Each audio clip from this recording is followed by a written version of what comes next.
Gloria a Dios, aleluya. Bueno, yo estoy emocionado. El último culto dominical que dimos aquí en el templo fue el día 9 de marzo, porque el 16 fueron las elecciones que se suspendieron y desde entonces habíamos podido estar aquí en este podium sagrado. Estoy emocionado, gloria a Dios. Pero estamos aquí en el día de hoy. Saludamos a todos los hermanos del Templo del Calvario, a los amigos, a todo aquel que en este momento por las vías electrónicas pues se puede conectar para escuchar la palabra de Dios. Antes de entrar al mensaje, queremos dar un anuncio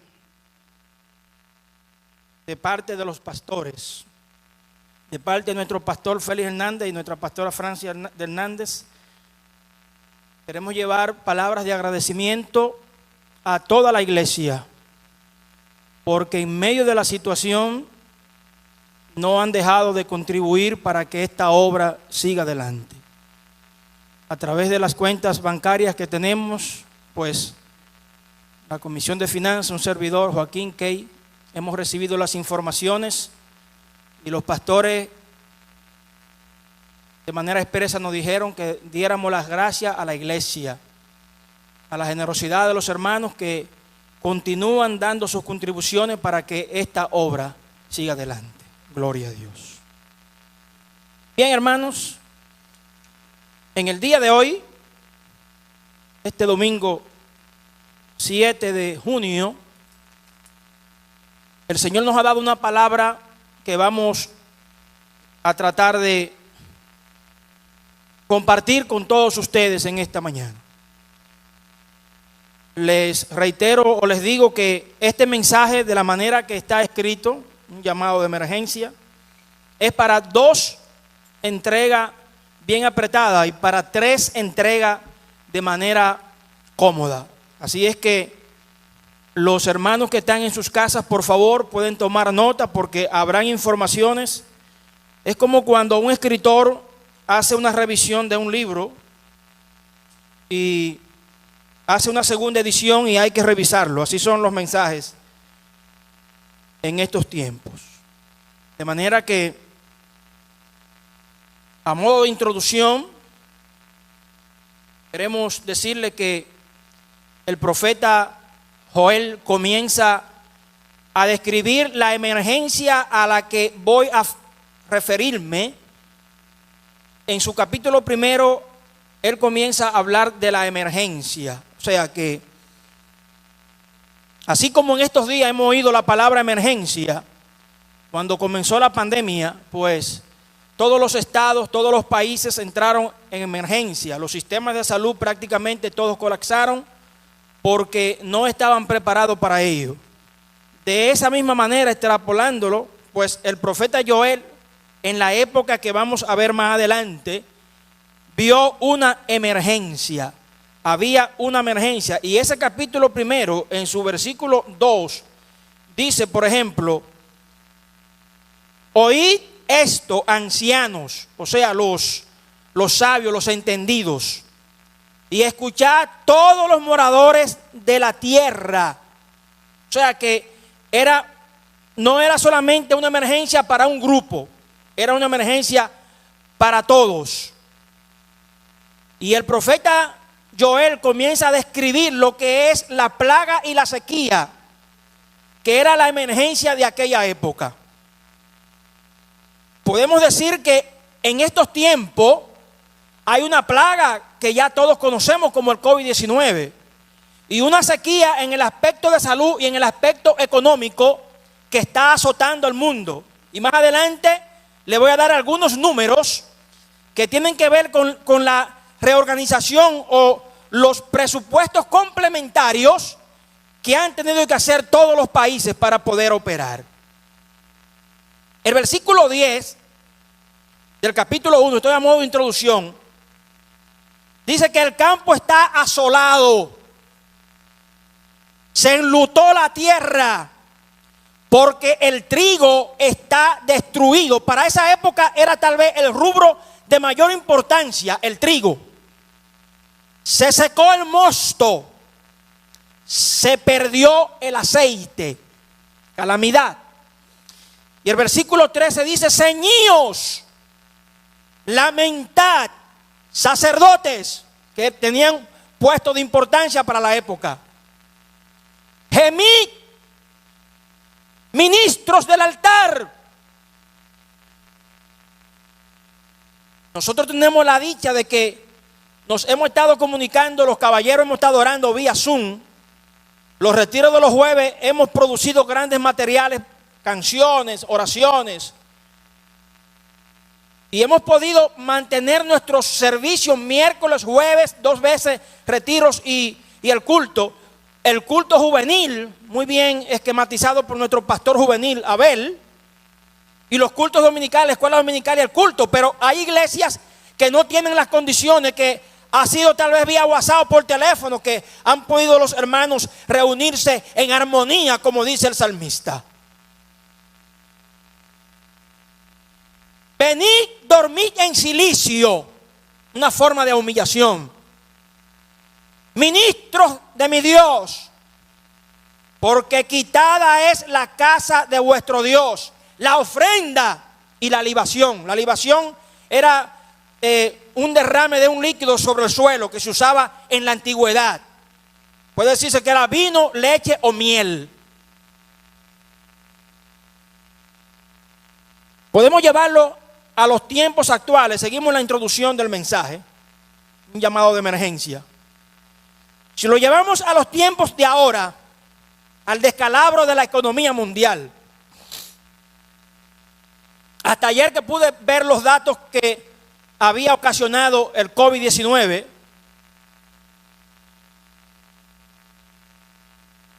más de 6.5 millones de afectados,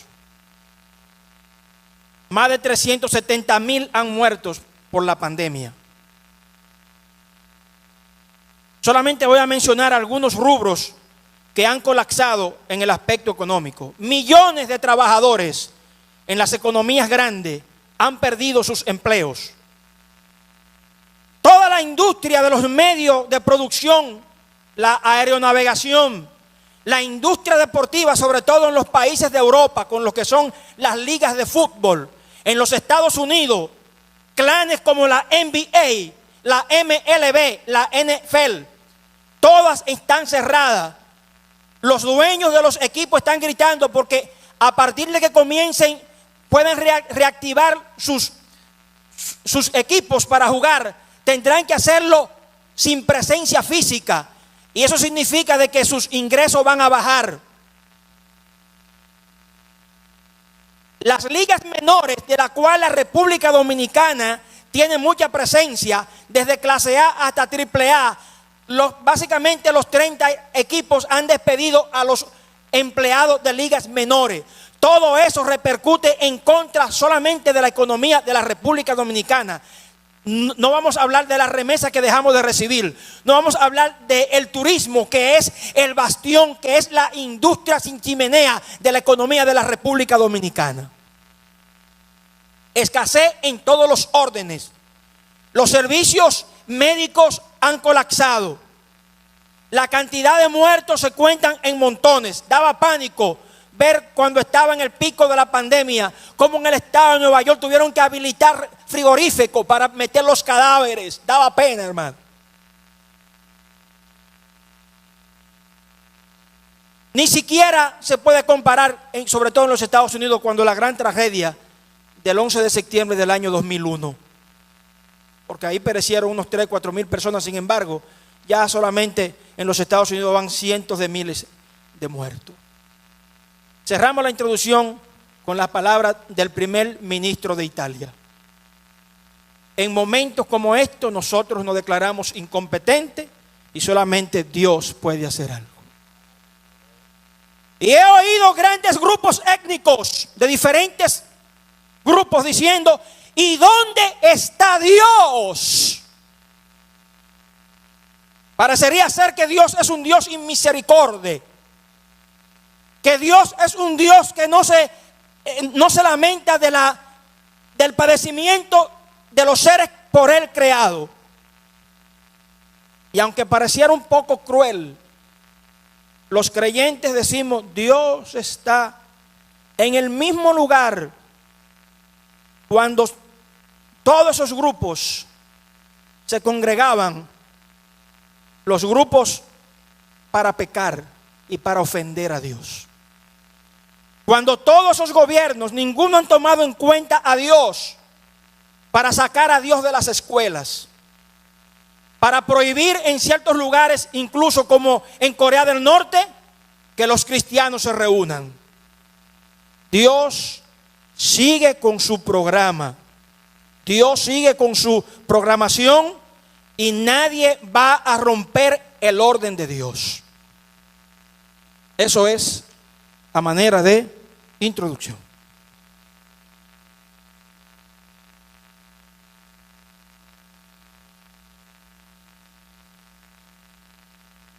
La lectura que se leyó al principio, en el capítulo 2 del profeta Joel, nos da una panorámica primeramente hablando de lo que es la venida del día de Jehová. O sea, el llamado de emergencia que hace el profeta, hablando en el primer capítulo del azote de la langosta, que era una especie de insecto que en su momento pues azotó también dentro de las plagas, de las 10 plagas que tuvo que enviar el Señor a Faraón para que dejara salir al pueblo. Habla de lo que es la venida del día de Jehová. Y en estos versículos que se leyeron al principio, en este capítulo 2, el profeta está haciendo una descripción de lo que es el día de Jehová. Tocad trompeta en Sión, dad alarma en mi santo monte, tiemblen todos los moradores de la tierra, porque viene el día de Jehová, porque está cercano. No es que nosotros estemos profetizando que porque ha llegado una pandemia que ha cambiado el curso de la historia, que tendrá que hablarse antes y después del COVID-19. No estamos profetizando esto. Estamos hablando de que 835 años atrás, el profeta está hablando de lo que era la venida del día del Señor. Delante de él consumirá fuego, tras él abrazará llama. Como el huerto del Edén será la tierra delante de él, y detrás de él como el desierto asolado, ni tampoco habrá quien de él se escape. ¿Usted quiere escaparse de la mano de Jehová? Viva una vida correcta delante de él. Viva una vida santa delante de él. Como estruendo de carros saltarán sobre las cumbres de los montes, como sonido de llama de fuego que consume hojarasca, como pueblos fuertes dispuestos para la batalla. Delante de él temerán los pueblos, se pondrán pálidos todos los semblantes. El profeta está hablando de lo que puede ser el día de Jehová. Y es un llamado de emergencia, porque el ser humano, hasta tanto como dice en los tiempos de Noé, hasta que no vieron el diluvio, todos estaban casándose y dándose en casamiento. O sea, nada estaba pasando. Entonces la gente necesita ver ese día poderoso que se aproxima. Pero luego entonces hace un llamado al arrepentimiento a partir del versículo 12 del mismo capítulo 2. Por eso pues ahora dice Jehová, convertíos a mí con todo vuestro corazón, con ayuno, lloro y lamento. Rasgad vuestro corazón y no vuestros vestidos, y convertíos a Jehová vuestro Dios, porque misericordioso es y clemente, tardo para la ira y grande en misericordia, y que se duele del castigo. No es que Dios está ajeno, Él se duele. Dios ha visto cómo la cantidad de muertos en las naciones, en los países. Él se duele, pero su programa sigue adelante. Es lo que queremos que la gente entienda. si volverá y se arrepentirá, y dejará bendición tras él. Esto es ofrenda y libación para Jehová vuestro Dios.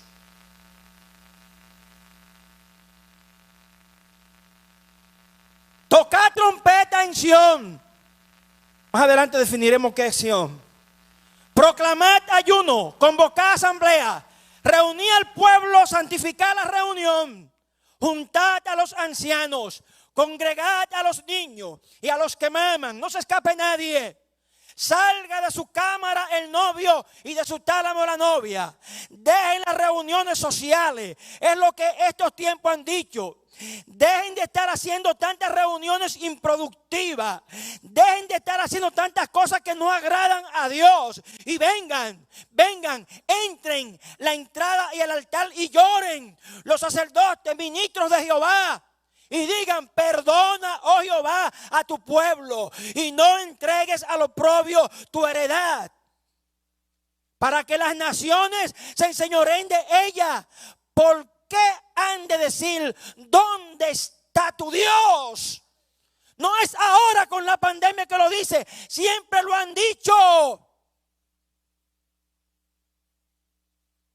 Y entonces viene lo que es la oración contestada o la promesa de salvación luego del arrepentimiento. A partir del versículo 18. Y Jehová solícito, cuando hay arrepentimiento, cuando hay humillación, por su tierra perdonará a su pueblo. Aleluya.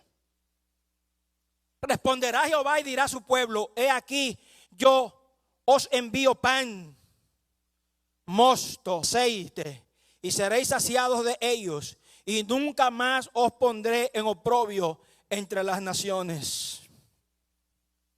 Así está Dios pensando con la bajada del pico de la enfermedad en Estados Unidos, en España. En España hubo un momento que no se ha muerto ni uno, cuando habían días que se han muerto 700. La misericordia de Dios, aun cuando el humano le ofende, cuando el humano se ufana, es grande. Dice: y haré alejar de vosotros del norte, y lo echaré en tierra seca y desierta. Su faz será hacia el mar, al mar occidental, y exhalará su hedor y subirá su pudrición, porque hizo grandes cosas. Tierra, más, alégrate y gózate, porque Jehová hará grandes cosas.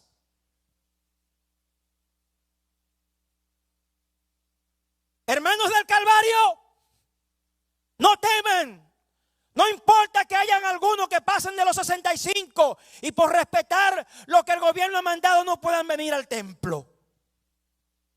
No importa la enfermedad que se le impida venir al templo. Por la razón o por el medio que sea, no temas. No temas.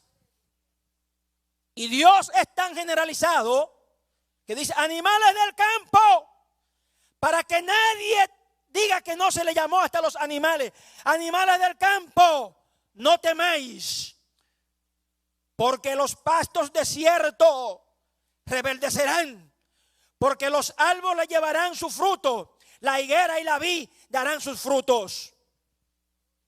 Habitantes del mundo, no teman, porque todavía Dios no ha derramado totalmente su copa. Van a tener oportunidad de las economías de reponerse. Los medios de producción, los que han perdido sus empleos, los gobiernos que han tenido que destinar gran cantidad del presupuesto para paliar el desempleo, no teman que sus presupuestos volverán a la normalidad, dice Jehová. Vosotros también, hijos de Sión, alegraos y gozaos en Jehová vuestro Dios, porque os ha dado la primera lluvia a su tiempo, y hará descender sobre vosotros lluvia temprana y tardía como el principio. Las eras, el trigo que se perdió por allá cuando hablamos en el capítulo 1, dice ahora en el capítulo 2, en la oración contestada: las eras se llenarán de trigo. Aleluya. Las cuentas bancarias volverán a su nivel.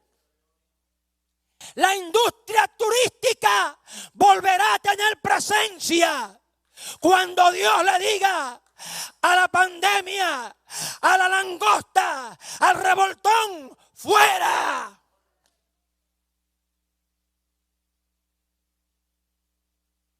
Y le restituiré los años que comió la oruga, el saltón y el revoltón y la langosta, mi gran ejército que envié contra vosotros.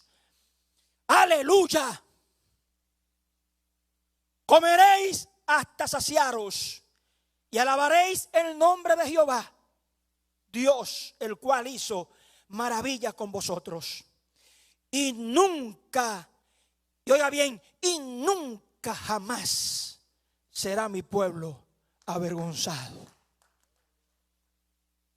Cuando Dios desde su trono de gloria observa que la humanidad se ha humillado, que la humanidad ha tomado el carril del arrepentimiento, Él mismo dice: nunca más volverán a avergonzarse cuando tomen el camino del evangelio. Y conoceréis que en medio de Israel estoy yo, y que yo, Jehová, vuestro Dios, y no hay otro, y mi pueblo nunca jamás será avergonzado.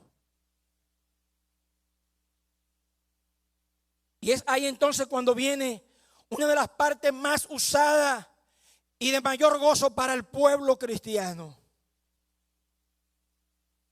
Y cuando suceda todo eso, cuando el pueblo proceda a su arrepentimiento, proceda a su humillación, cuando todos hayan obedecido mi voz, y después de esto entonces derramaré mi espíritu sobre toda carne. Y profetizarán vuestros hijos y vuestras hijas. Vuestros ancianos soñarán sueños y vuestros jóvenes verán visiones. Y también sobre los siervos y sobre la sierva derramaré mi espíritu en aquellos días. ¿Qué es lo que dice el Señor? Mira, a mí no me importa la clase étnica o social.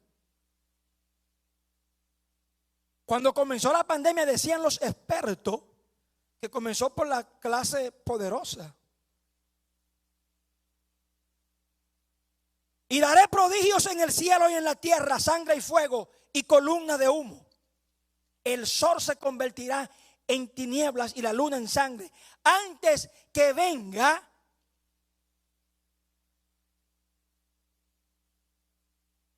el día grande y espantoso de Jehová.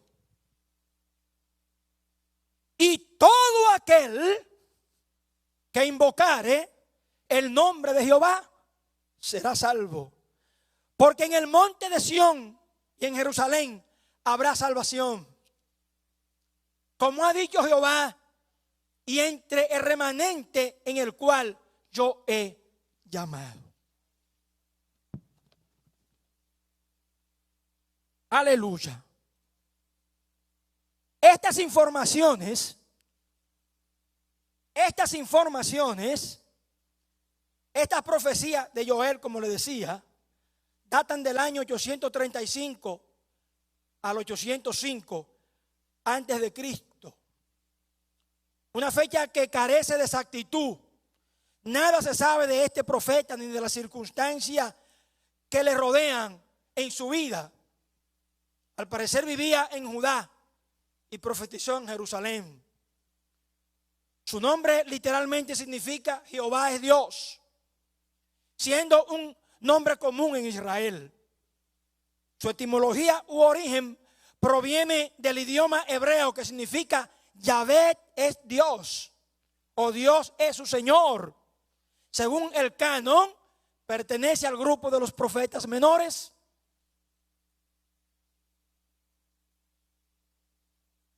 Al igual que Amós y Abdía.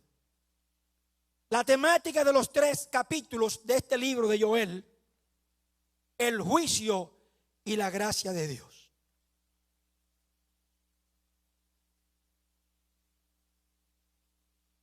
tiene palabras claves que habla de lo que es el día temible del Señor.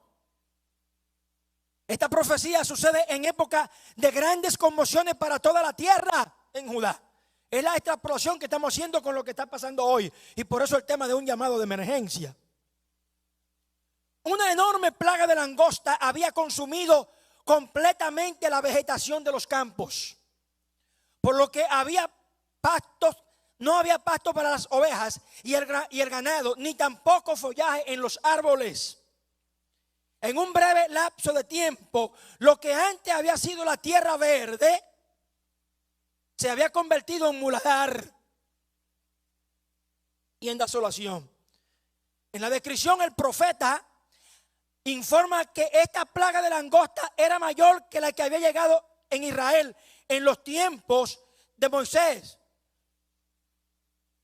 Todas las cosechas se habían perdido, incluyendo las semillas que estaban listas para la próxima producción. Había hambre, había sequía en todo el país. Todo estaba muriendo. Gentes, animales, todo. Para Joel esto no significa otra cosa que no fuera el juicio de Dios.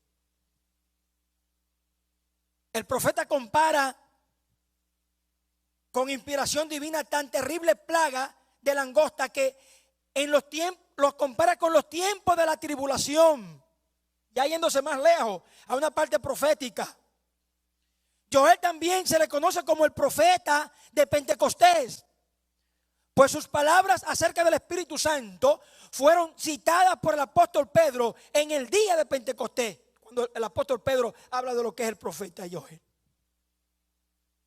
El libro de Joel se divide en dos partes. La primera, desde el capítulo 1 hasta el capítulo 2 y su versículo 1 al 7, en donde trata el presente de Dios y hace un llamado al arrepentimiento y a una promesa de restauración. Si leemos en Deuteronomio 28, 38 al 46, vemos que Moisés advirtió al pueblo de Israel que si continuaban con su desobediencia, toda tu arboleda y el producto de tu tierra serían consumidos por las langostas. Y le hace bien, le repito, que eran plagas. El profeta Joel cree que ese día ha llegado cuando hizo su anuncio. Y en forma poética describe gráficamente los horribles ejércitos de insectos en su lenguaje profético. Al parecer, estas horribles criaturas lo habían consumido todo. Ya no había vino para beber los sacerdotes. No tenían nada que ofrecer en sacrificio a Dios tampoco. Los campesinos ya no tenían tierra. No podía haber cuadro más dramático que la tragedia que habla lo que afecta a Israel a través de esta profecía de Joel.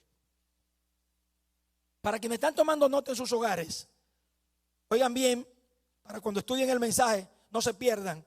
Las siguientes referencias bíblicas nos ayudan a estos comentarios. Hablan de lo que es el día de Jehová. Isaías 2, capítulo 2, versículos 12 y 13. Perdón, versículo 12. Isaías 13, versículo 6 y 9. Ezequiel 13, 5, 33. Joel 2, 1, 11 y 31. En el capítulo 3, versículo 14. Amós 5, 18 y 20. Abdías 1, 15. Sofonía 1, 7 y 14. Zacarías 14, 1. Malaquías 4, 5. Hechos 2, 20. Primera de Tesalonicenses 5:2, segunda de Tesalonicenses 2:2 y segunda de Pedro 3:10. Todas esas citas bíblicas hablan de lo que es el día de Jehová. O sea que Joel no se lo inventó. Y la segunda sesión, en el capítulo 2, los versículos 28 y en el capítulo 3 hasta el versículo 2 nos dice que esta plaga no es nada aún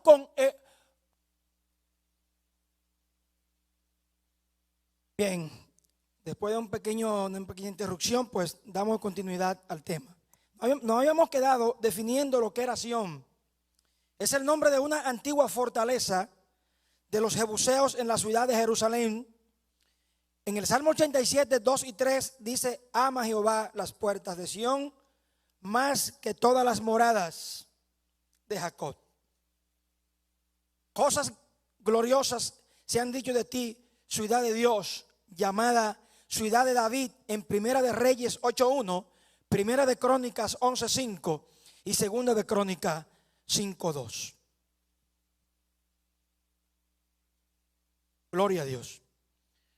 Como les dije al principio, esta es una entrega de una o dos partes. Estamos finalizando ya esta primera parte con esta revelación. Una aplicación personal de lo que el profeta Joel habla en la inauguración de la edad de la iglesia. Este será un tiempo donde todo el mundo podrá invocar el nombre del Señor en todo lugar y ser salvos de sus pecados y poder entrar a formar parte del reino de Dios. Por medio del Espíritu Santo, la iglesia será el cuerpo de Cristo sobre la tierra. El propósito redentor de Dios se extenderá de esta manera a todo el mundo a través de los creyentes cuyas vidas sean llenas del Espíritu Santo. Joel en su profecía está hablando de este tiempo en que vivimos, porque hoy tenemos el privilegio no solo de experimentar la salvación personal, sino también que podemos gozar de su gracia, podemos tener la presencia del Espíritu Santo. También el profeta dice que en aquellos tiempos nosotros seremos como tendremos buenas nuevas, y todo el que quiera escuchar, podemos comparar el trabajo de Joel de una voz profética de Dios, revelando su mensaje de un llamado al arrepentimiento y extendiendo la esperanza de salvación al último y terrible día del Señor. Cristo revelado, lo que ve Joel en el futuro es cuando Dios traiga juicio sobre sus enemigos y sobre los enemigos de Israel. Cuando todas las naciones tengan que rendir cuenta en sus actos. Joel en su profecía venía a venir ese día en que fluiría la abundancia del trono del Señor en Sión. Todo esto sería posible a través del Mesías. Es Jesús quien cerrará este periodo de la historia, derrotando a sus enemigos, recompensando a la iglesia y estableciendo definitivamente su reino de justicia.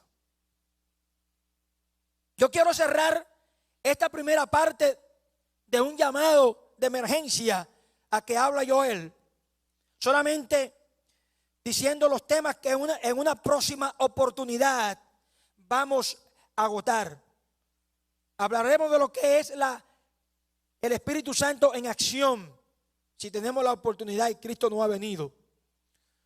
Luego voy a hablar también de lo que va a ser el lugar de reunión de la invasión, en donde se nombran ahí la cantidad de espacio que hay para la gran batalla de Armagedón, la última batalla que habrá de detenerse. Y también vamos a hablar de lo que son los resultados de esa invasión. Eso va a ser en la próxima entrega. Pero nosotros queremos finalizar con una información de actualidad a este llamado de emergencia. Todos fuimos testigos el sábado 30 del mes de mayo, cómo el Señor, el presidente y CEO de Tesla y de SpaceX, Elon Musk, hizo el lanzamiento de su cohete para explorar en la estación internacional. Se hizo una parada al problema del COVID-19, sobre todo en los Estados Unidos, y todas las cámaras, todos los canales y las vistas estaban puestos en Cabo Cañaveral, donde el señor Elon Musk, que ya es ampliamente conocido porque es un hombre que siempre ha estado hablando de lo que es el planeta rojo o la exploración a Marte. Hay que informar que en el 1989, George W. Bush había introducido al Congreso un proyecto de ley para que se estudiara la posibilidad de enviar experimentos al espacio, más bien a la Estación Internacional, para ver de qué manera podía explorarse el llamado planeta rojo, Marte. El Congreso de los Estados Unidos desestimó el proyecto del presidente de la época, Bush, por ser demasiado costoso. Pero el señor Elon Musk ha insistido en lo que es la exploración al planeta rojo. Y en una charla que dio él allá en México en el año 2001, decía que estaba tratando de tener una cantidad de más o menos 80,000 personas que pudieran mandarlo a Marte a ver qué pasaba. Sin embargo, para dar una respuesta a lo que fue este lanzamiento del pasado 30 de mayo de SpaceX, que puso en órbita en la Estación Internacional estos dos astronautas, simplemente nosotros lo que queremos dar es la siguiente información. En términos normales, para llegar a Marte, estas naves de las que él habla se tomarían unos 6 meses para poder explorar 402.3 millones de kilómetros que datan de la Tierra a Marte. En el año 2011, en una entrevista, el señor Musk, que dice que para la época esperaba dentro de 10 años, o sea, entre los años 2020 y 2024, enviar unos 100 o 50 millones de humanos a Marte. Él decía que se iba a construir una nave de unos 31 motores y que podía, incluso en el aire, podía ser abastecida de combustible. La crítica, y no estoy en contra de la ciencia, es la siguiente. ¿Cómo es que en una época tan crítica para la humanidad, que un virus desconocido del que nosotros llamamos el COVID-19 tiene doblegado al mundo y el ala científica no ha encontrado una respuesta para que la continuidad de la humanidad siga normal? Este hombre está hablando de un proyecto de explorar en época donde el Sol más o menos se acerca a la Luna, que se llama opciones de Marte, que se produce cada 26 meses en una época de esa naturaleza. Como quiera, para poder enviar una nave a Marte se tomarían 6 meses para poder explorar 92 millones de kilómetros. ¿Y cómo es que entonces este señor en esta época está hablando de que hay que buscar la forma de enviar seres humanos a Marte, cuando los rusos, que fueron tal vez los primeros que trataron de tener esos experimentos después de los viajes de 1969 de los Apolo 11 y 13 a la Luna por los rusos y los americanos, se dieron cuenta que en el planeta Marte, que es 4 veces menor que la Tierra, no hay ni siquiera agua? ¿Y cómo es posible que este hombre esté hablando de invertir 36,000 millones de dólares para enviar unas cuantas gentes a Marte, con tantos problemas que hay en la Tierra, cuando ni siquiera han podido encontrar una vacuna para que pueda paliar la enfermedad que hay? Mi respeto, señor Elon Musk. Mi respeto por sus experimentos. Mi respeto por su sagacidad, que después de haber trabajado en sus años mozos en McDonald's, hoy es el 28º hombre más rico del mundo, con una fortuna de más de 33,000 millones, con lo bien que le ha ido en su empresa Tesla, donde han comenzado a construir autos eléctricos. Solamente, señor Musk, si me está viendo por las redes, quiero dejarle un texto que hay en el Salmo 115, versículo 16. Los cielos son los cielos de Jehová, y he dado la tierra a los hijos de los hombres. Que me perdonen los científicos, que me perdonen los que exploran el universo. Dios quiere que nos concentremos aquí y que aquí nosotros busquemos la forma, como decía el profeta Joel, de proceder al arrepentimiento para que la tierra sea sanada. El que quiere explorar otros planetas, todo el mundo es dueño de su voluntad y de su libre albedrío. Nosotros, y me atrevo a hablar en nombre de los cristianos, seguiremos esperando, pacientemente esperaremos a Jehová, porque el día de la salvación, el día de erradicar las pandemias, el día de dejar que la tierra sea desolada, está próximo al llegar, cuando Cristo se siente en su trono de gloria. Dios bendiga al pueblo. Dios bendiga a los que han estado conectados. Dios bendiga el templo del Calvario. Y será un gozo el retorno, como dice el Salmo 37, cuando colgaban las auces en los ríos de Babilonia. ¿Cómo cantaremos en tierras de extraño? Hemos estado cantando en nuestros hogares, pero a partir del próximo domingo, como un solo hombre, guardando la distancia, invocaremos, glorificaremos al único Dios verdadero, Dios de los ejércitos. Dios les bendiga.